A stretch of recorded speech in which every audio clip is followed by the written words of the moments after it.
প্রকৃতির পরিবর্তন কিন্তু আচমকা হয় না, খুব ধীর পদ্ধতিতে পরিবর্তন ঘটতে থাকে। কিন্তু চিন্তার বিষয় হচ্ছে একটি মহাসাগর প্রতি বছর বড় হয়ে যাচ্ছে।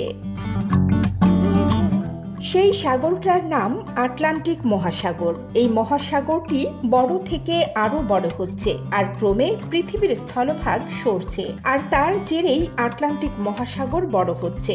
এর পেছনে রয়েছে টেকটনিক প্লেটের নড়াচড়া। তবে বিজ্ঞানীরা বলছেন আটলান্টিক মহাসাগর কিন্তু তার জন্মের পর থেকেই ক্রমে ক্রমে বড় হচ্ছে।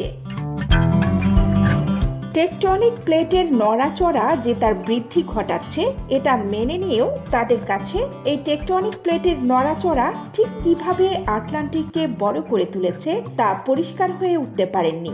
আটলান্টিক মহাসাগর একটু একটু করে বড় হচ্ছে, আর তা প্রতি বছর হচ্ছে।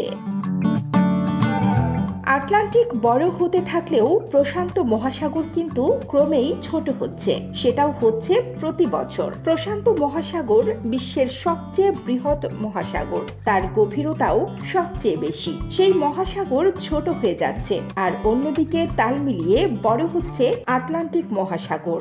আটলান্টিক মহাসাগর প্রতি বছর বড় তো হচ্ছে, কিন্তু কতটা করে? বিজ্ঞানীরা জানাচ্ছেন প্রতি বছর 1.5 ইঞ্চি করে বড় হচ্ছে আটলান্টিক মহাসাগর।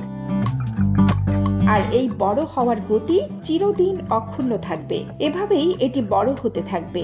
মার্কিন যুক্তরাষ্ট্রের তলায় থাকা টেকটনিক প্লেট এবং ইউরোপ ও আফ্রিকার তলায় থাকা টেকটনিক প্লেট নিজেদের মধ্যে ছেড়ে যাচ্ছে, সেটাও একটা বড় কারণ বলে মনে করা হচ্ছে আটলান্টিক মহাসাগরের এই বৃদ্ধির।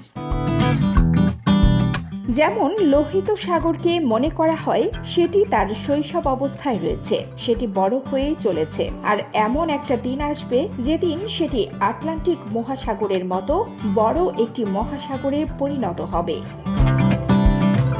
কানিজ ফাতেমা, নিপা, খবর সংযোগ।